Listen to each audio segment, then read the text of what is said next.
Yo, what is good, everybody? Welcome to the Damn Dude Podcast. Damn, dude. Where we have the conversations that need to be had in a way that'll make you think and say, damn, dude. Damn, dude. Damn, dude. This show is ultimately about self-understanding, and for those on a path, for those on the path of growing, evolving, transforming, and being the best motherfucking version of yourself. That's who the show is for, and that's what it's for. So, sorry, I'm getting text messages all at the same time. We're here to help educate, make an impact, and entertain all at the same motherfucking time through the means of life lessons, authentic-ass conversations, and shit that's just real, funny, introspective, and you know what I'm saying? I've realized that anything that we know is just a product of shit that other people have done and said. We very, very, very rarely have our own original thoughts and ideas because all the words that we know how to say and use in language, somebody's already used them before. So there's a good chance somebody's already put them in the order that we've put them, you know? So what's interesting is like, well, what makes one thing any different from the next? Well, it's the vibe, it's the personality, it's the intention, it's all of that behind it is what makes it feel unique. You know what I'm saying? That's why it's like we don't get tired of listening to hearing new people talk or share ideas or whatever. Yeah, it's all the same shit regurgitated just in somebody's new perspective or view or whatever it may be, right? So, excuse me. It's fascinating that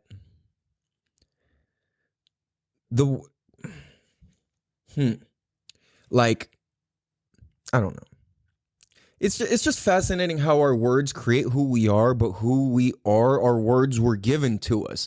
So who basically created us through our words? Well, we get to create ourselves through our words, meaning I can tell you guys, look, I'm out here to be one of the best podcasters and one of the greatest speakers of our generation.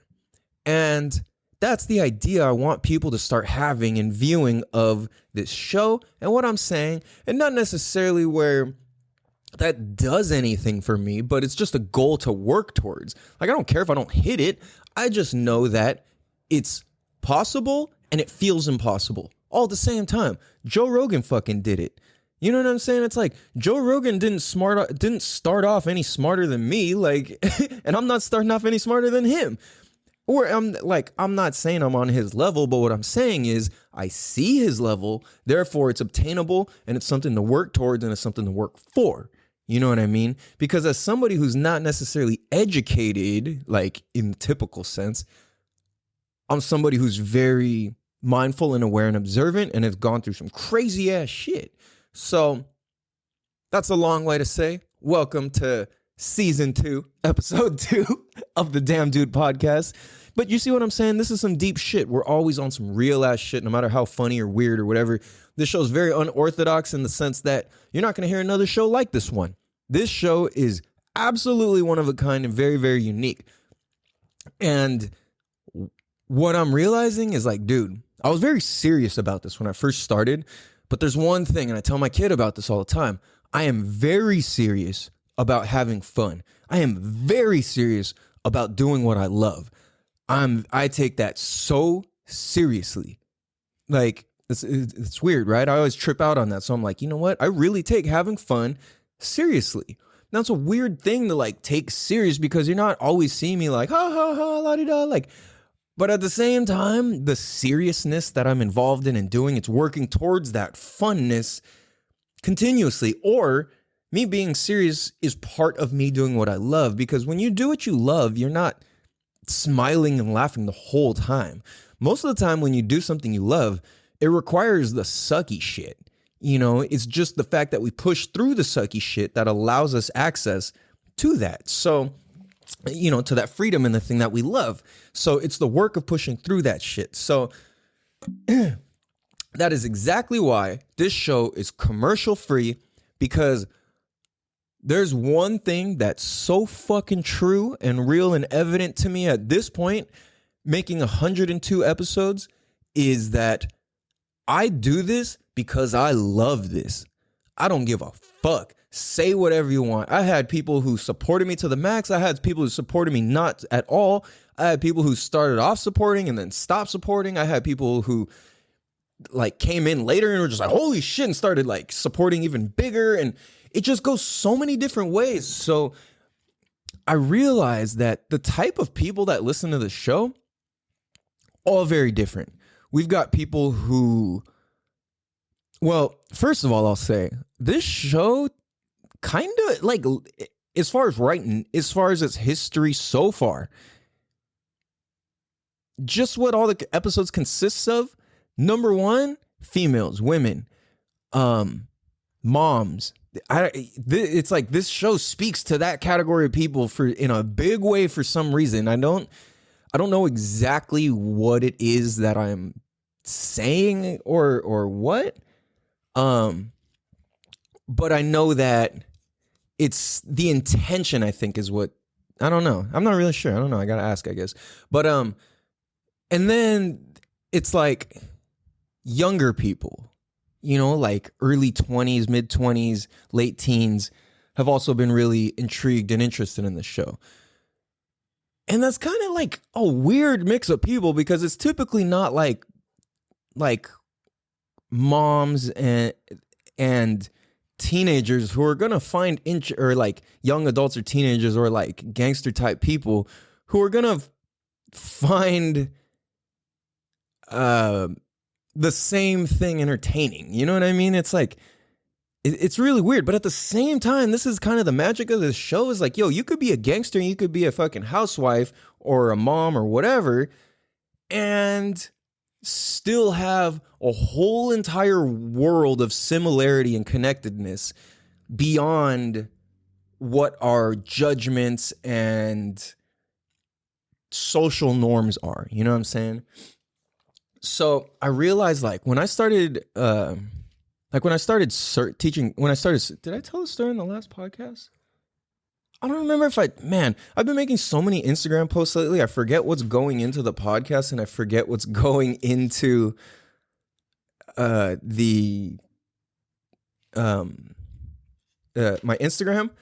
But basically, I'll just say this real quick if I already said it in the last episode.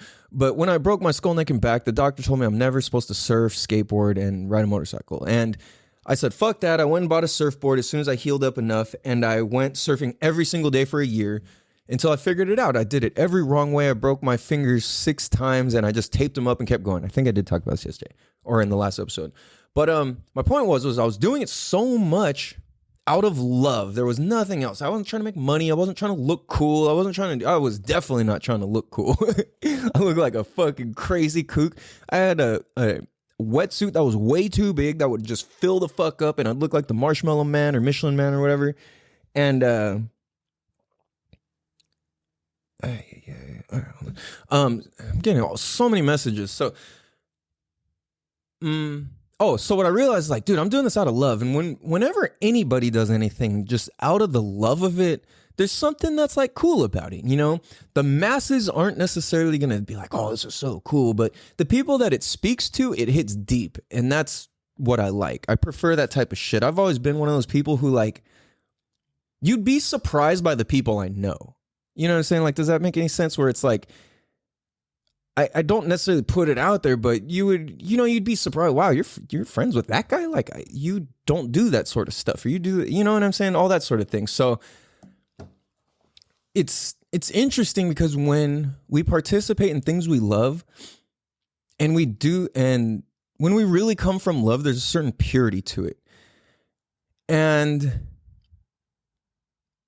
when it comes to love and laughter and purity, there's no age, there's no race, there's no language barrier even. To a certain degree with comedy, but to share a laugh with somebody, it doesn't even require anything that extra crazy. You know what I'm saying?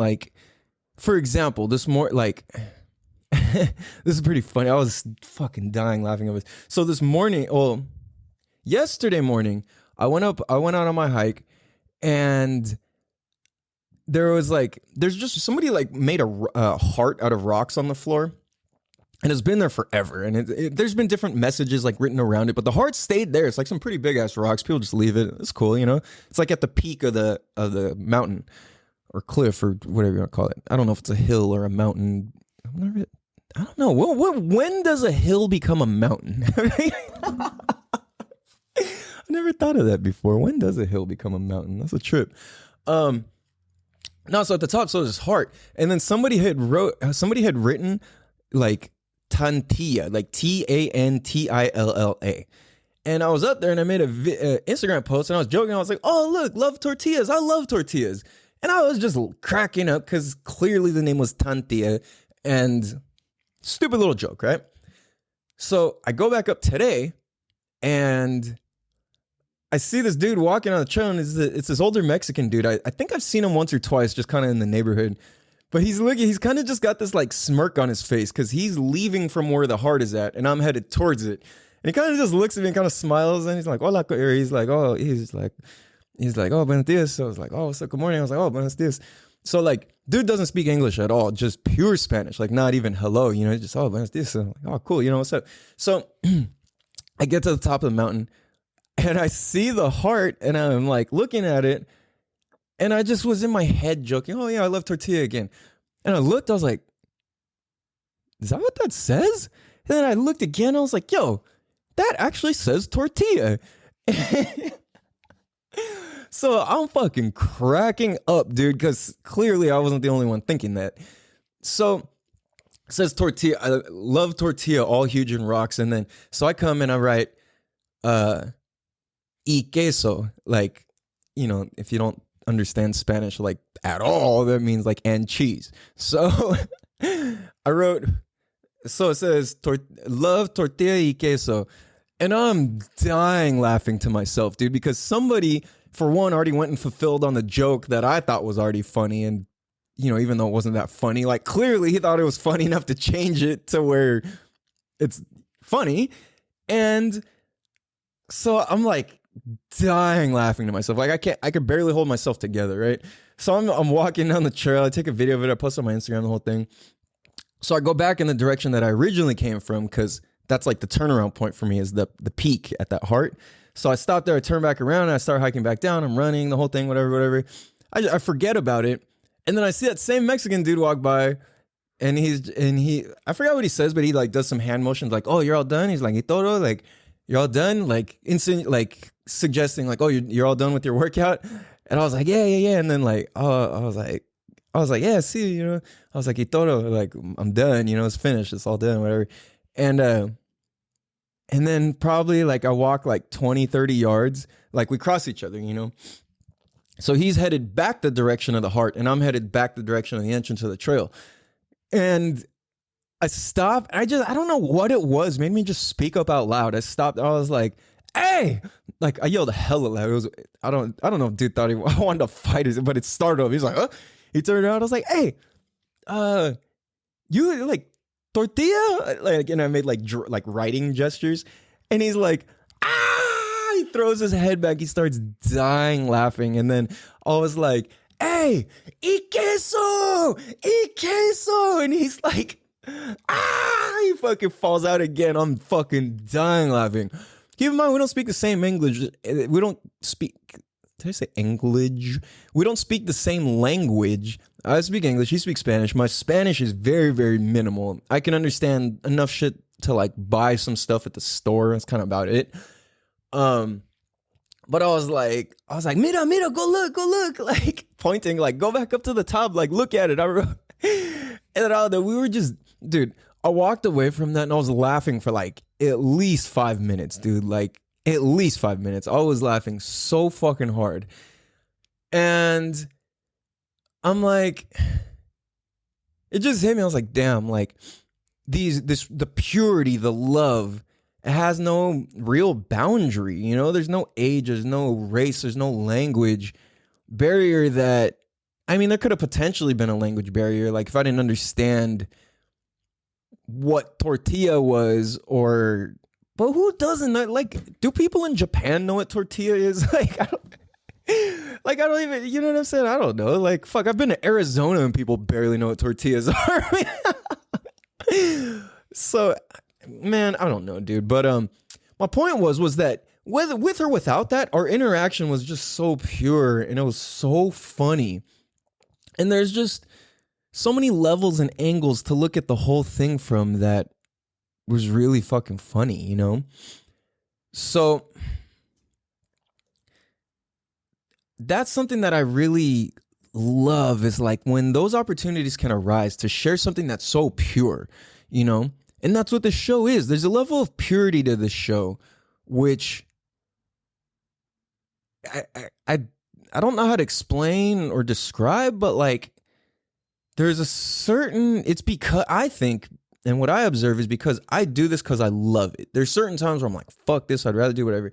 But I proved to myself when I was at my lowest points over the past year or so, I still performed. I was homeless in a car, this and that. I was doing all that. And I still put the episodes out. So that shows me, holy shit, I can do this. And I really have started developing a major love for this. And, excuse me, 102 episodes in, and I'm still nervous as fuck every time I do this. Sometimes I'm not nervous, but even like right now as I'm talking to you guys, I'm nervous. Like, it's scary to put your thoughts down and just to be open and share and talk to yourself. Like, I talk to myself a lot. You know, I'm talking to you guys, but like, as I'm recording this, I'm talking to myself. You know, so it's like I have to sit here and imagine and pretend and have faith and envision that there will be people who listen to this. And if there's not, that's fine, because, you know, my kids will listen to this. And that's what's important to me. You know what I mean? So, excuse me. I just like ate something a minute ago, so I'm all like burpy or something.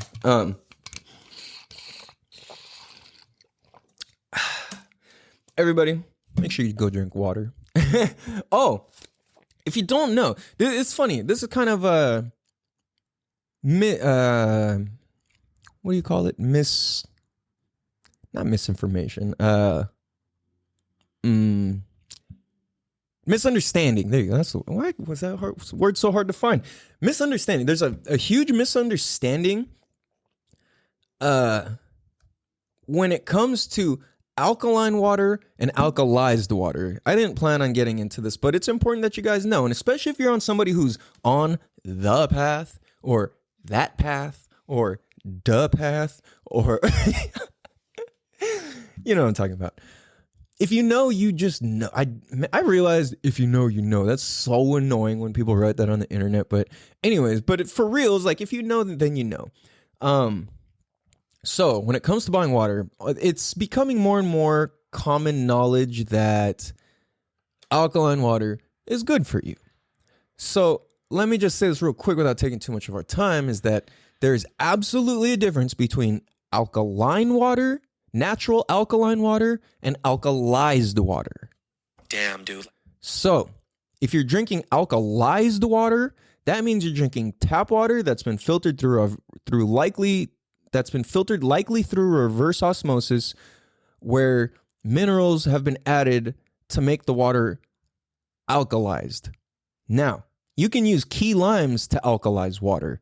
So that, with that being said, that kind of already eliminates the need to purchase that type of water, because you can take non-alkaline water and turn it alkaline using key limes specifically. And limes, because I believe limes, if I have this correct, limes are alkaline and lemons are not. They're acidic. So anyways, my point is that alkaline versus alkalized, any real bottled at the source natural spring water is going to always be alkaline water. So if it's real spring water, then it's automatically alkaline. You don't need to go buy alkalized water. The other problem with alkalized water versus alkaline water is that alkalized water, for one, is expensive as fuck for no reason. Two, the pH is often too high for it to actually be beneficial and healthy for you. So that's one thing is like, if you're drinking your water in like the 9.5, 9.8 and up, it's too high. And that's actually not even good for you. So you can look into this deeper. I know that they've removed a lot of information online over the past like 3 to 5 years, but at the same time, there's still enough out there. And you can watch videos of people doing water tests and sampling all the water and all that. And it's pretty informative because this is the shit. It's like water is the main source of life.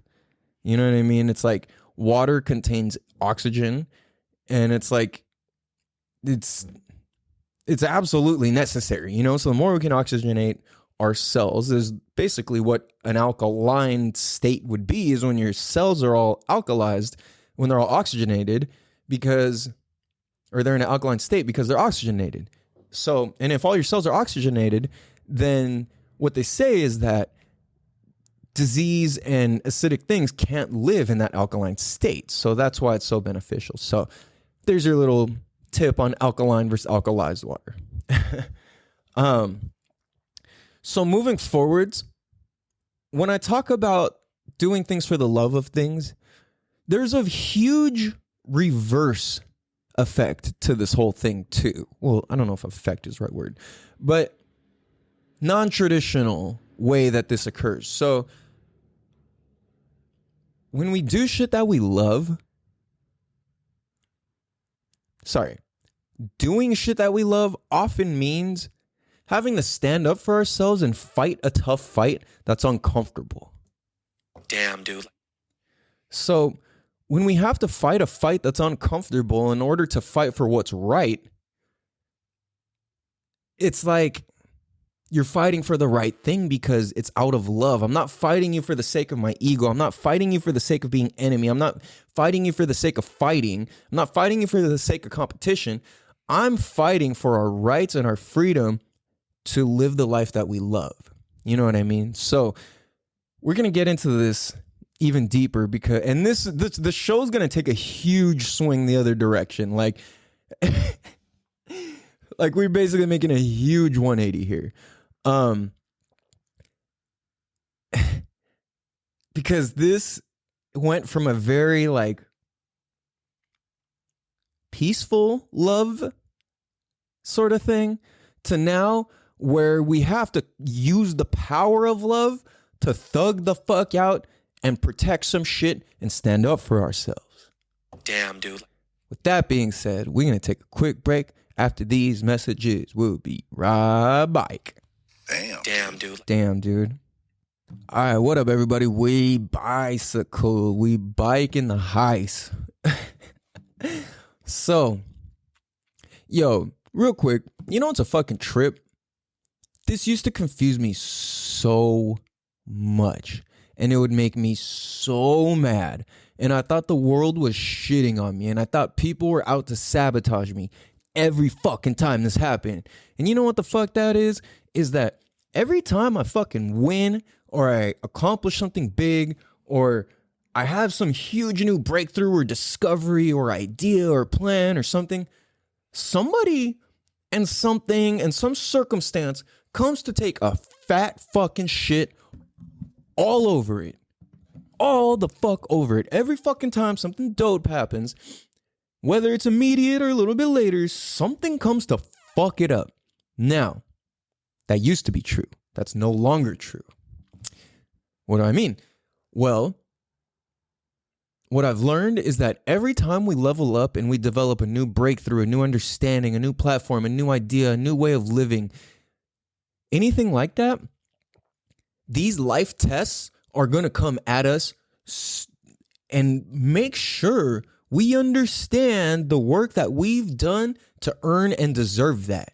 You know what I mean? Damn, dude. Because every time we level up, boom, there's going to be a test. Now, a big example of this for a lot of people is like, okay, no. Let me re-say this. So there's a book. There's an example in the book, The Way of the Superior Man. And it's something along the lines of like how men relate to women and women relate to men. And there's little things that we do without realizing we're doing them. For example, there's things that there's like, how do I even say this the right way? Like, there's tests that are of feminine nature and there's life tests that are of masculine nature. Now, I'm not saying male or female. I'm just saying it's more of a masculine or feminine feature. You know, the same way there's mother nature and there's building fucking diesel engines. Like, one's just more of a masculine thing than the other, right? I think most of us can agree on that. So my point is that oftentimes when we, as a man, when I level up in some man shit, there's often going to be a female energy test attached to it in some way, shape, or form. So the example that the book uses is something like, dude gets a $1 million graduates and is now making 2 million, or graduates, what the fuck, those weird words.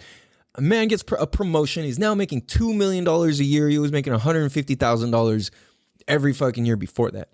Now he comes home, honey, oh my God, I made fucking $2 million. Can you believe it? Holy shit. Wow. The whole thing. And then it comes back and then her response is, oh, that's great. But did you pick up the milk?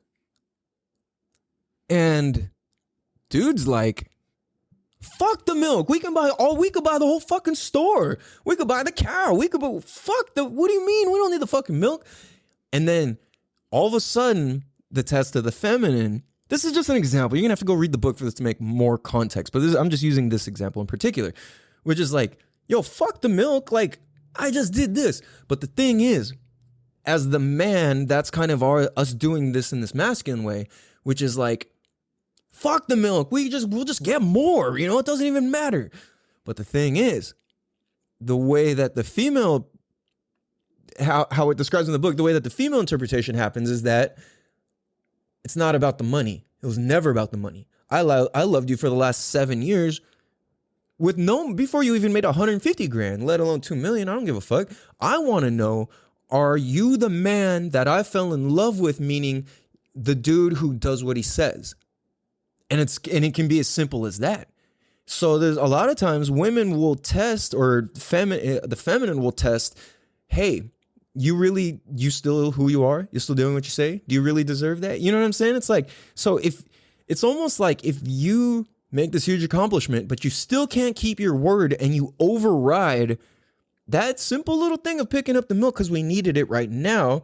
I don't care if you drive your Ferrari to the store to go get it and it only took 10 minutes longer. It's the fact that you fucked it up. Your $1 million doesn't fucking matter to me. Now, at the same time, the $1 million does matter because she's a part of it, but it doesn't fucking matter in that moment or in that way. Damn, dude.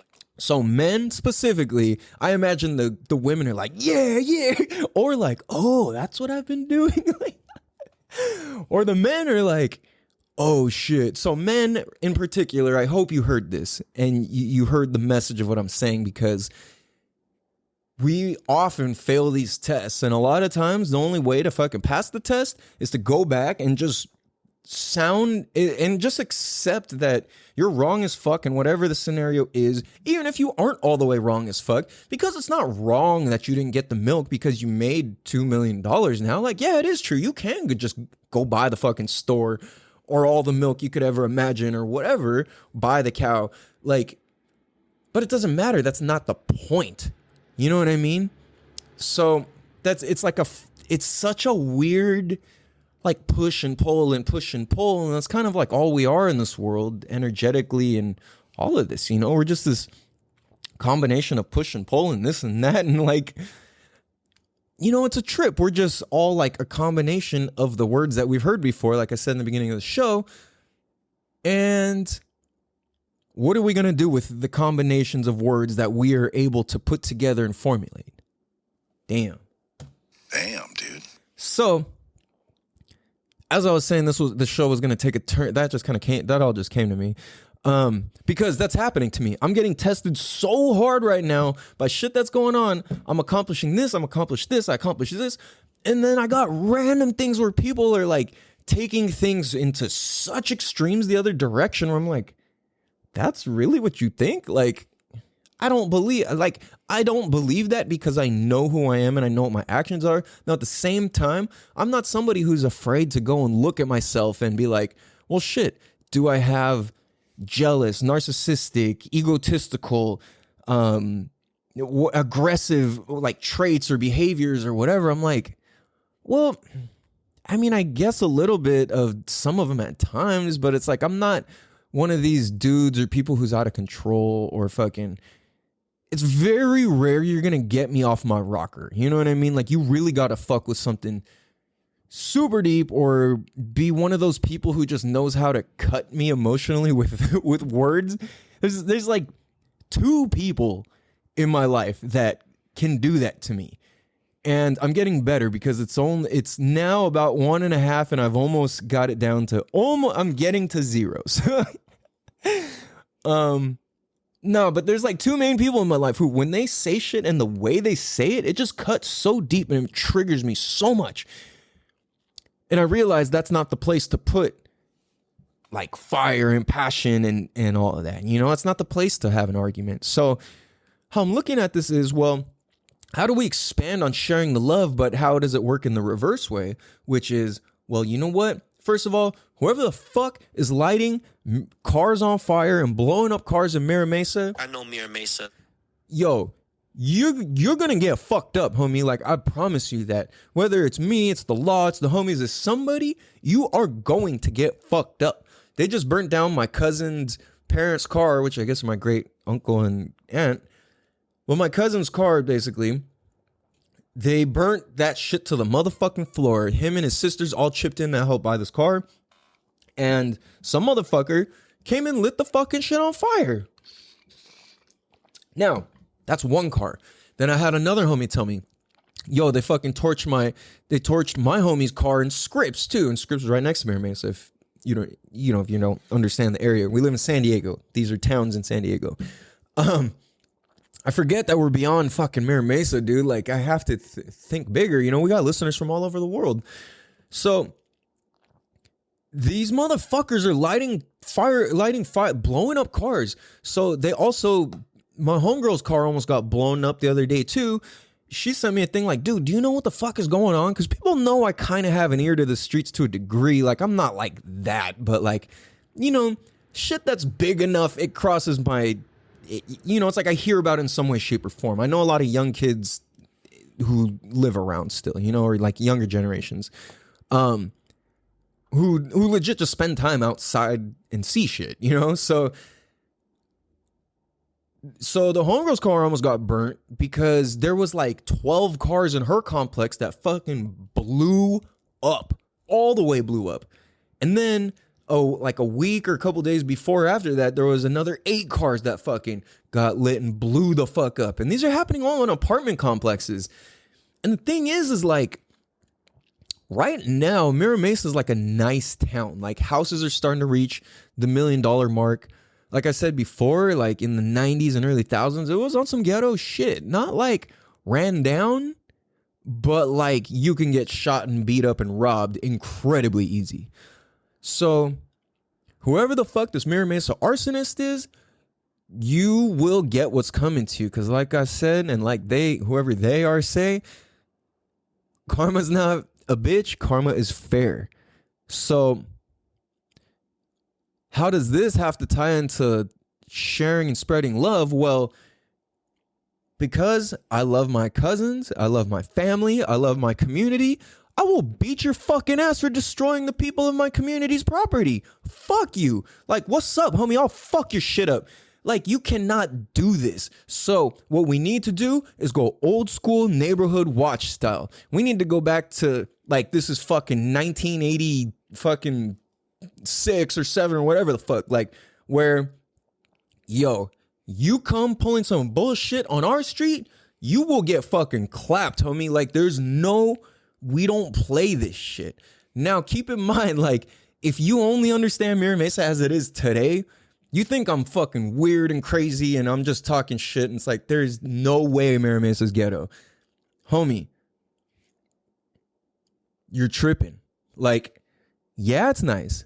But, dude, there are real gangsters who stay low-key and are around real fucking gangsters who've been doing this shit since the 80s, since the 90s, since the thousands. It's no joke, dude. When the fucking protests happened in Mira Mesa, there was real gangsters out there protecting for reals. There's fucking, it's documented. It's there. There was real gangsters at these protests to hold order in our town. So this is the thing is nobody knows who the fuck is doing this. Like the only thing people are saying is like, because usually we can kind of get an idea if there's somebody like robbing people, like it's kind of easy to figure out because it's a small town. It still has that small townness outside of all the new people who are there. So that small town community that's still there, they're still real and it still exists. I know these, I'm one of them, you know, maybe I'm not, I don't live there, but I'm fucking always around. I'm right down the street from it. So how this has to do with having love for each other is, yo, we need to come together and protect our motherfucking town, protect our property, protect our shit. This goes for San Diego, this goes for LA, this goes for California, this goes for the United States of America, this goes for the world. Don't let anybody fuck with your shit. And when people do, we got to work together, come together, look out for our neighbor and not accept this shit. You know what I'm saying? Because some people, there's a lot of people out there who are not afraid to throw hands. There are people who are not afraid to shoot guns. There are people who are not afraid to stab people. There's people who's not afraid to take a bat to somebody. Like, and you're coming to their area and fucking with their shit. Don't be surprised if one of them responds like that. So yeah, whoever this fucker is coming and torching shit at fucking 2, 3 in the morning, whatever, yo, you're probably not gonna hear this, but just know, motherfucker, karmically and in the world and the energy that I'm fucking putting out, you will get caught. Your time is up. You're fucked. You're stuck. You're out of luck. You're a chump. Your shoes are tied together. And you got fucking dookie stains in your drawers because you're a punk ass little bitch. Got no fucking balls, no fucking pussy, whatever the fuck you are. Fuck you. And what you're doing makes no motherfucking sense.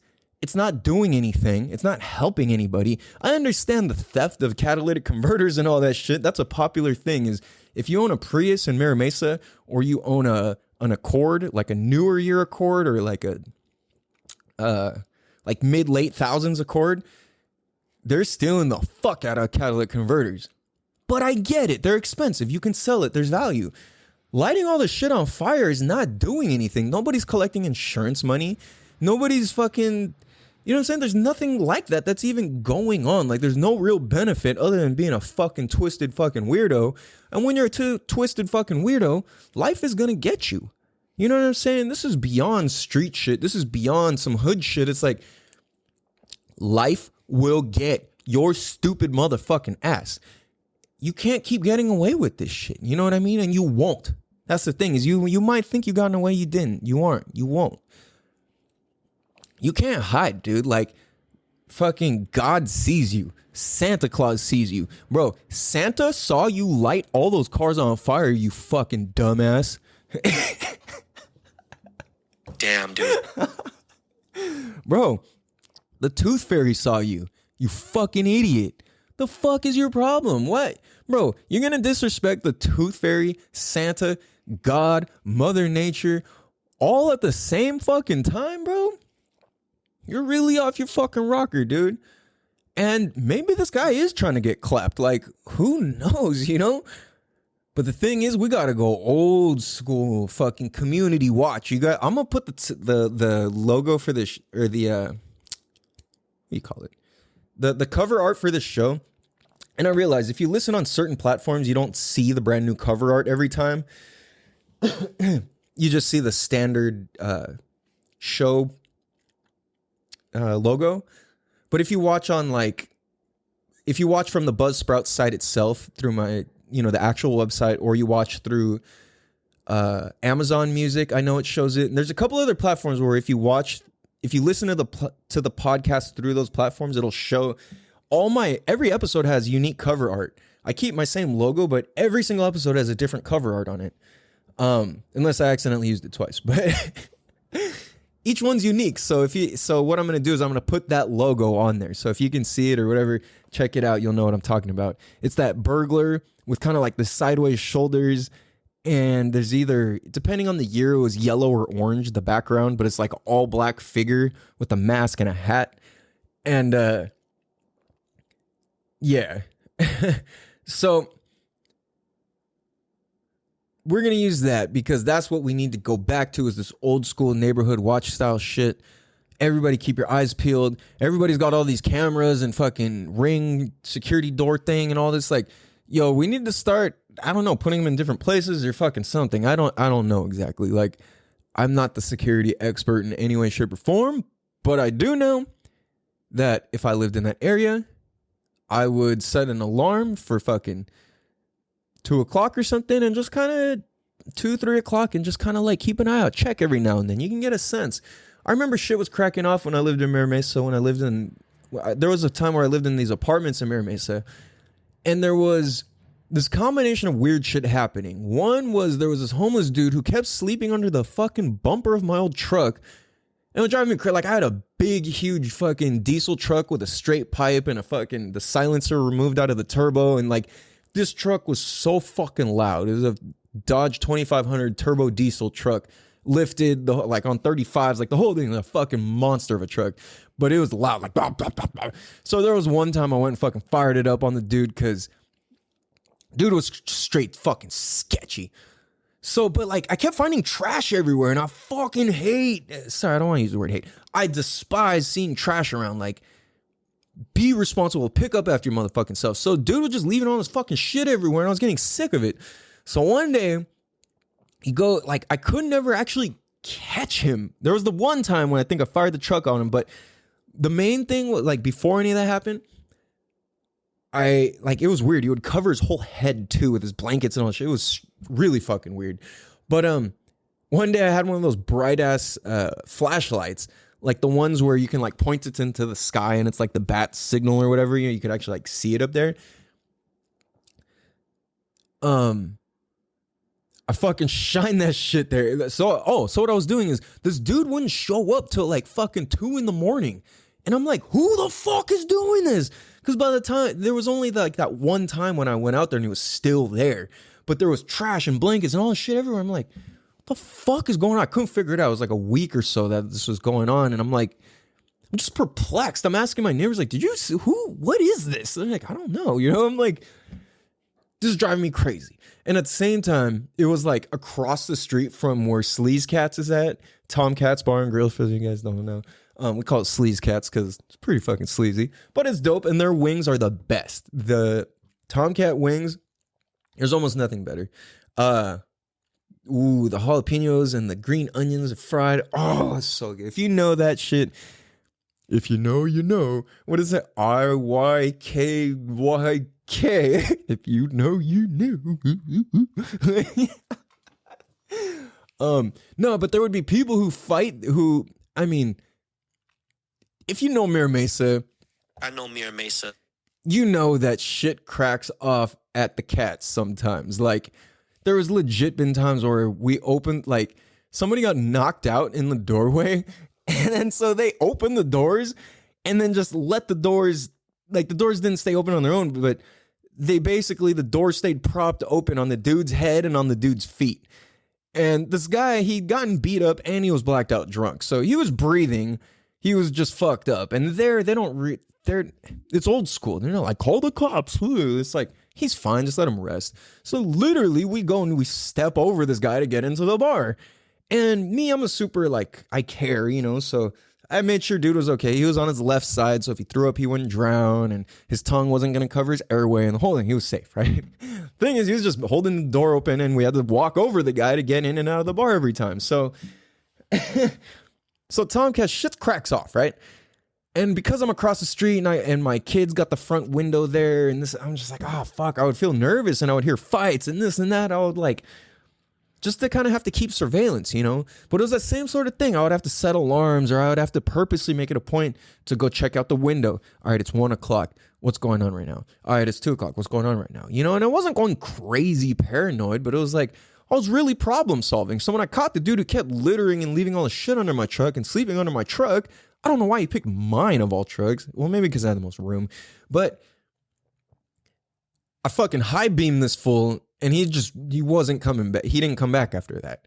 So we need to do some shit like that. It's like you just fucking hit the flashlight on these motherfuckers if you don't want to fight, or come out and actually hit them with the flashlight because they're destroying your property and you deserve to stand up for your shit.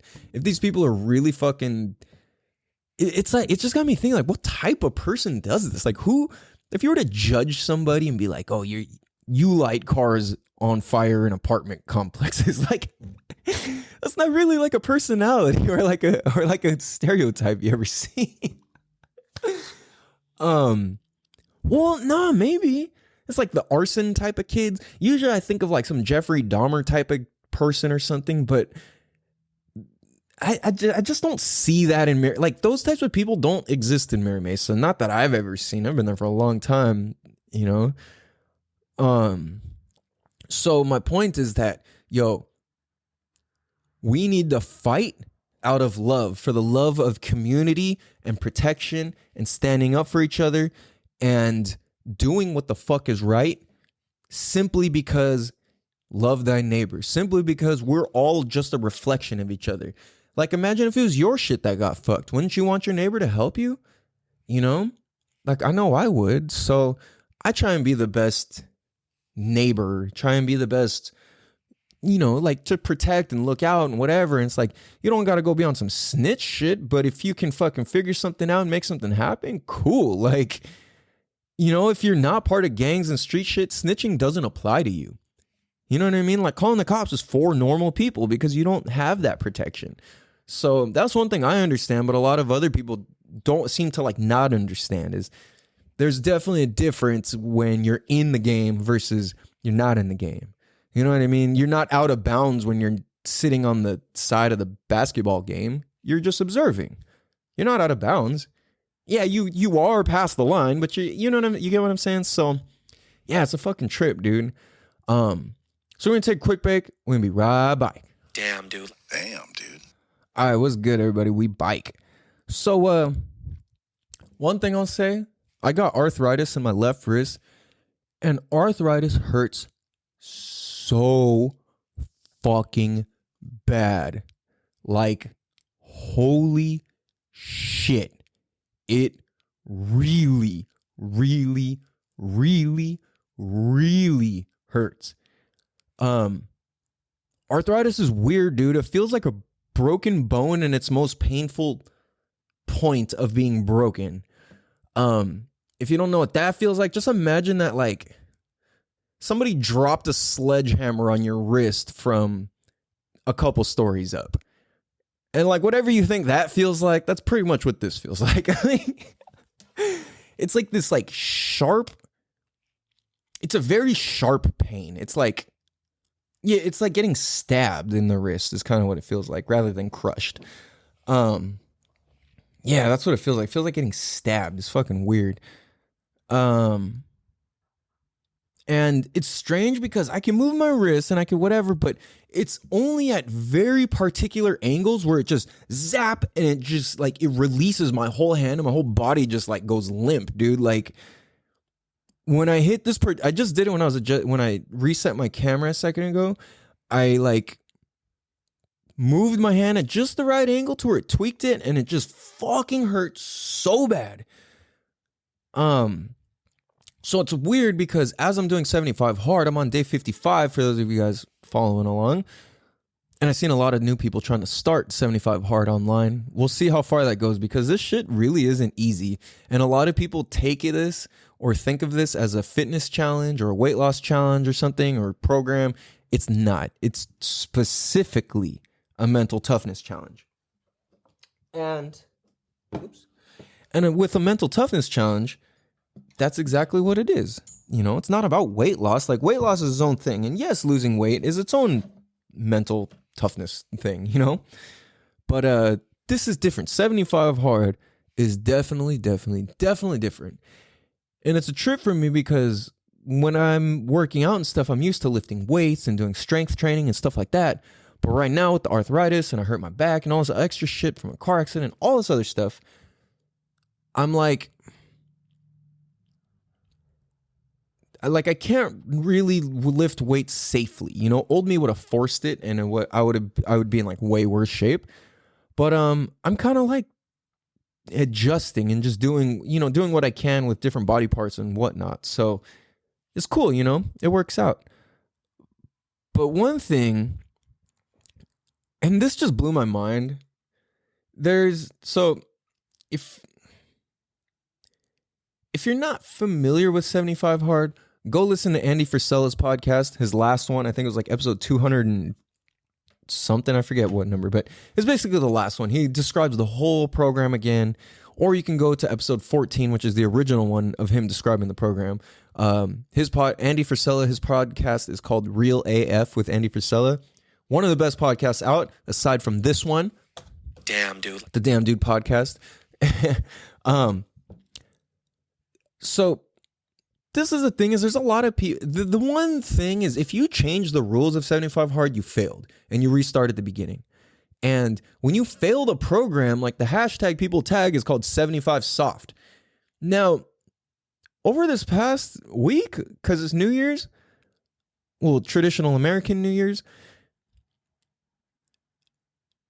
I've been seeing people proudly tagging 75 Soft and doing this bullshit version of the program where cheating is part of the program.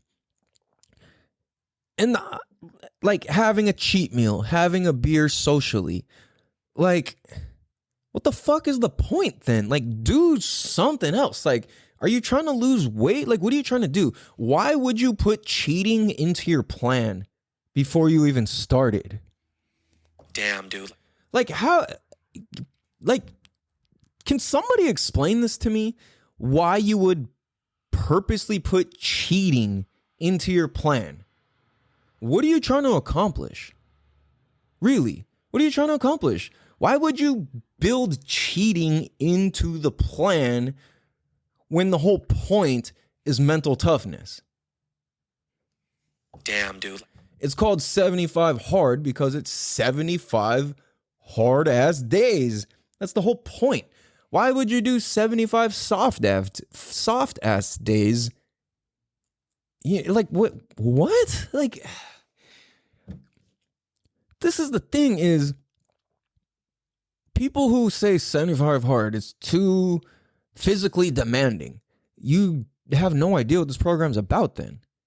Because you can do any kind of workout. It could be walking. It could be fucking stretching. It could be yoga. It could be surfing. It could be biking. It could be running. It could be jump roping. It could be doing whatever. There's so many things you can do. Like, even if you're wheelchair, but there's people who've been 9 months pregnant, done the program. There's people who've been wheelchair bound and do the program. There's something you can do. You know what I'm saying? So I'm just perplexed that people would actually proudly claim that that's what they're trying to do. And, you know, if you're hearing this and you're like, oh, well, yeah, like, you need a cheat day. Well, then it sounds like you're not really on the path that I'm talking about. Or maybe you are. You're just early in on it. I don't know. But what the fuck? Like, I don't understand. I guess I used to understand. No, I used to just not understand. I would say like, well, you know, having a cheat meals here is fine. But why did I say that? I only said that because I didn't have an integrity. It's not that I didn't have integrity. Well, that too. But it's that I didn't have any clear goals defined. And when we don't have any clear goals defined, then we kind of flounder. Like with this 75 soft program people are doing, they just say, oh, add another day. You don't start off at the beginning. Drink socially. Like, what does that mean? Like, so you're telling me if I'm sitting here at home and I call my homies on Zoom, that's social? If I'm fucking browsing, if I'm scrolling through Instagram and I'm messaging people or talking to people, that's social? Like, what? It's just so... Like, it makes sense why you would have to include cheating on purpose into that plan. Like, what if you did that with your marriage or any other commitment? You know, that's all this is a commitment. What if part of your commitment is like, all right, like, I love you through sickness and health, and I'm going to cheat, and I get to cheat once a year. Like, wait, whoa, hold on. What? Like, what program? What program are we on here, dude? Like, if you're both on board with the program, then I guess cool. But like, you wouldn't call it cheating if you were both on board with the program. You know what I'm saying? Damn, dude. It wouldn't be cheating. It would just be like, oh, there's this exception. There's this break. This is the rule.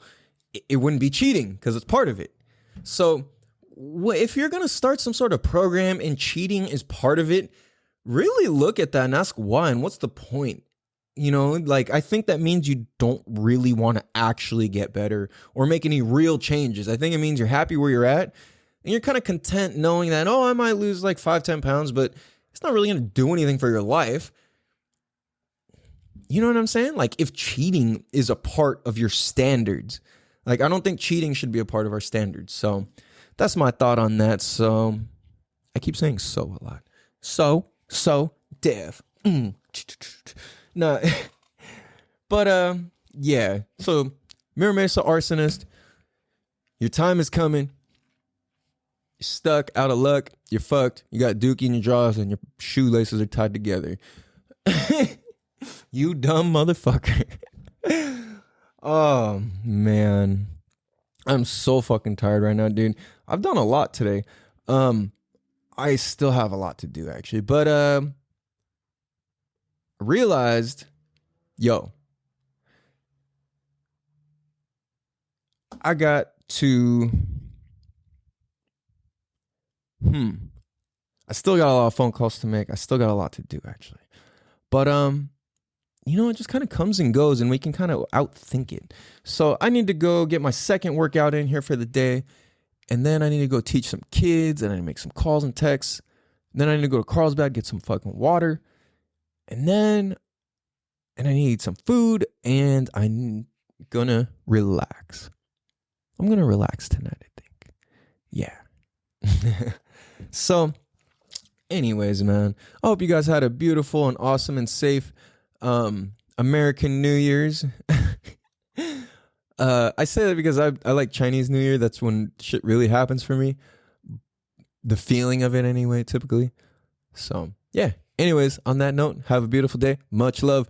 Peace. 90 miles push away.